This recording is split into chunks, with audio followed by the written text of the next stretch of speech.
Avec nous, donc, sa béatitude, Ignace Youssef III Younan, patriarche d'Antioche et de tout l'Orient, de l'Église syriaque catholique. Avec nous, Jean-Pierre Denis, directeur de la rédaction de La Vie. Béatitude, quelle nouvelle, d'abord, pouvez-vous nous donner de Syrie et des chrétiens en Syrie?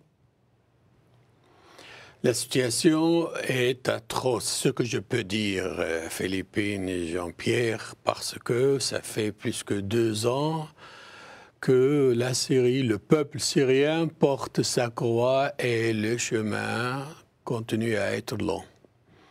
Bien, nous sommes très préoccupés par ce qui se passe en Syrie.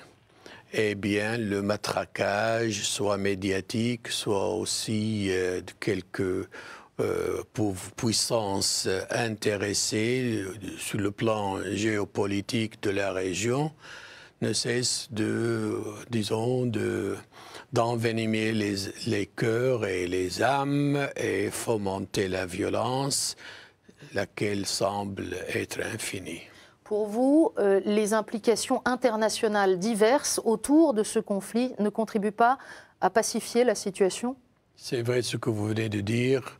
Au contraire, ça envenime l'atmosphère, ça fomente la violence et à la fin, c'est la destruction du pays et aussi c'est l'anéantissement de la morale ou bien du moral de la population, soit chrétienne comme component minoritaire, soit les autres minorités et même pour la majorité. Jean-Pierre, quel regard vous portez sur ce conflit syrien qui dure, dont vous parlez dans vos colonnes, dont nous parlons sur notre antenne depuis tellement de mois déjà? Nous en parlons, vous en parlez, mais je dirais que globalement, c'est la première chose qui me frappe. Les médias français en parlent très peu.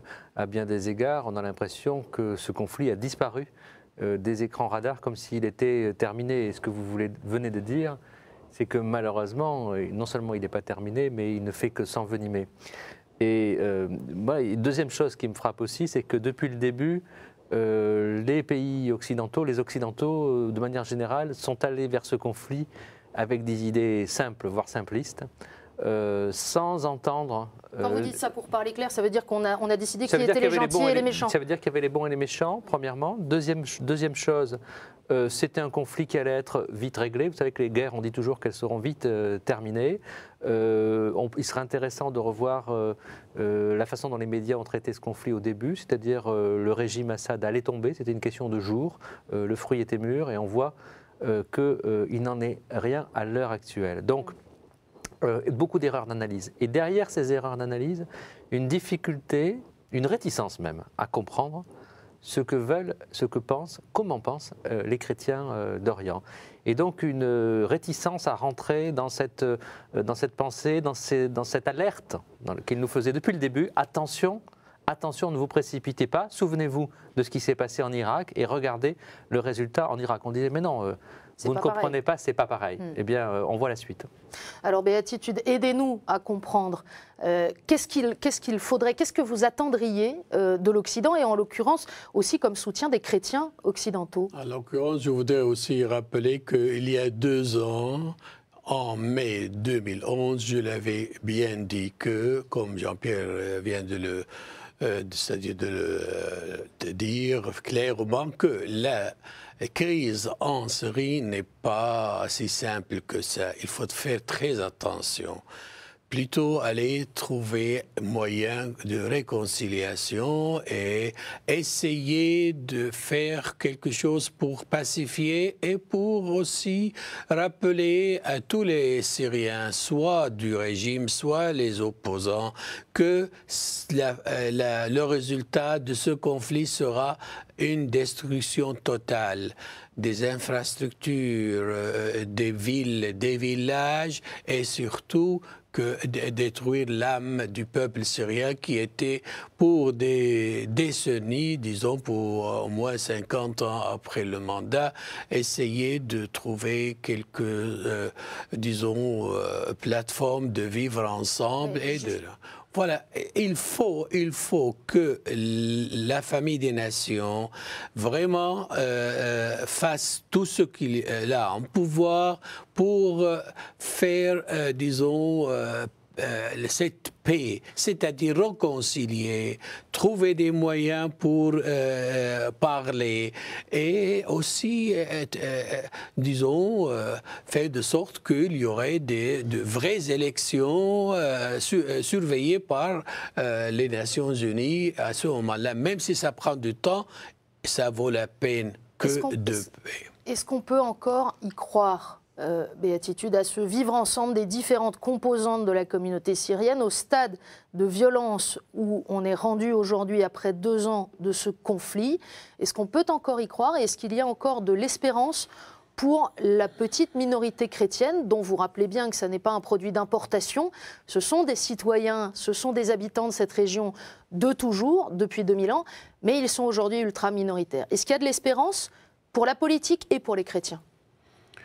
Nous, comme pasteurs, comme, disons, apôtres de paix et de charité, de vivre ensemble dans ce sentiment national et aussi culturel propre à la Syrie, nous ne devons pas perdre l'espérance. Seulement, nous voudrions que le monde occidental, tous ces pays qui ont été entraînés dès le début à condamner un régime et ne voir que le monstre en ce président, il faut qu'ils essayent de faire comprendre aux opposants, voyez-vous, si c'était une révolution populaire, ça devait déjà être terminé depuis longtemps. Et je ne comprends pas comment ils sont arrivés à peindre le régime et le président comme un monstre. Eh bien, je vais vous raconter une histoire, une chose. Il y a à peu près 2 semaines, j'ai rencontré un ami à moi, un capucin syrien, avec qui je travaillais dans les années 70 jusqu'à 80, dans le diocèse de Hassak et Syrie, dans la catéchèse. Il est donc de rite latin.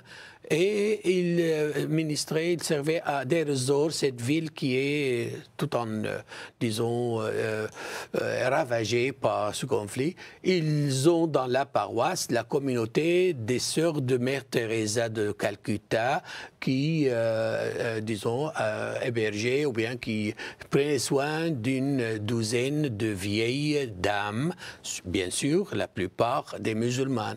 À un moment donné, ils ne savaient plus quoi faire, comme où aller. Eh bien, ils sont mis en contact à Damas, ils leur ont envoyé un avion militaire et les ont transportés, les sœurs, les vieilles dames et le prêtre à Damas, pour que ces dames soient accueillies par un autre institut qui a soin des vieillards. Donc, comment décrire que vraiment il y a là un monstre? C'est vrai qu'il y a des réformes à faire, c'est vrai qu'il y a eu à un moment donné un régime policier, mais il faut aussi comprendre que c'est un pays très, très compliqué. Ce n'est pas ne pas réduire à la caricature. Enfin, moi, je n'ai pas beaucoup de sympathie pour le régime Assad. Vous vous en doutez, personne n'a vraiment de la sympathie pour ce régime en France. Mais ce que je dénonce, c'est la naïveté qui consiste à penser que puisqu'il y a un méchant de côté, il y a des gentils de l'autre. C'est ça le fond du problème. On le voit dans un certain nombre de pays de la région aussi. Voilà. Et d'autre part, de confondre effectivement une guerre civile avec une révolution. Et vous avez raison. Et ce n'est pas la même solution qui peut être apportée. La question maintenant, la réconciliation dont vous parlez, c'est très difficile d'en parler au moment où le conflit atteint un degré de violence absolument inouï. En revanche, c'est celle d'une solution politique. Est-ce qu'une solution politique reste possible? Alors malheureusement, la France n'est pas, à mon avis, en situation d'être vraiment porteuse. En ce moment, la France est préoccupée par d'autres enjeux, non seulement les enjeux de la situation économique, mais je dirais les enjeux internationaux aussi, l'intervention au Mali. Je ne sais pas s'il y a beaucoup à attendre de la France et de l'Europe en général dans ce conflit pour l'instant. Un tout dernier mot, votre béatitude, très rapidement, parce qu'on est au terme de cette émission. Est-ce que le fait que le Liban ait aujourd'hui un nouveau gouvernement, ça peut permettre de penser qu'on va s'acheminer vers une sortie de crise politique au Liban, vers un peu plus de stabilité, vers cette sorte d'union des bonnes volontés que vous appeliez de vos voeux dans votre message de Pâques? Justement, il y a une lueur d'espérance pour qu'on puisse vraiment avoir un gouvernement qui regroupe toutes les partis, toutes les confessions. Bien sûr, il y a toujours la tension. Et le système de gouvernement au Liban est bien connu que c'est un système basé sur les confessions, mais distribuer les postes du gouvernement en tant que possible, en équité, égalité entre musulmans et chrétiens. Et c'est pour cela que nous devons toujours prêcher l'espérance et demander à ce que tous vraiment aient comme premier souci le bien du Liban, parce que ce serait vraiment une très grande perte pour l'Orient et pour tout le monde que si le Liban n'existait plus dans ce système bien, disons, tolérant et ouvert à tous. Merci beaucoup à tous les deux d'être venus sur ce plateau. Pour ceux de nos téléspectateurs, et vous êtes nombreux, j'en suis sûre, qui désiraient entendre plus longuement sa béatitude, le patriarche Younan, sachez que vous êtes, béatitude, l'un des invités de la nuit des témoins de l'AED qui se déroule ce vendredi soir à Notre-Dame de Paris, que vous pourrez suivre en direct sur KTO si jamais vous n'êtes pas francilien et ne pouvez pas vous déplacer. Mais sinon, je vous invite évidemment à vous y rendre. Ce sera vendredi soir. Oui, Jean-Pierre. C'est un événement que nous soutenons, la rédaction de La Vie. Voilà, un partenaire avec La Vie et KTO. Merci à tous, à tous les deux. Merci à vous de votre fidélité. La semaine prochaine, vous retrouverez Cyril Le Peigneux. Bonne soirée. Merci beaucoup.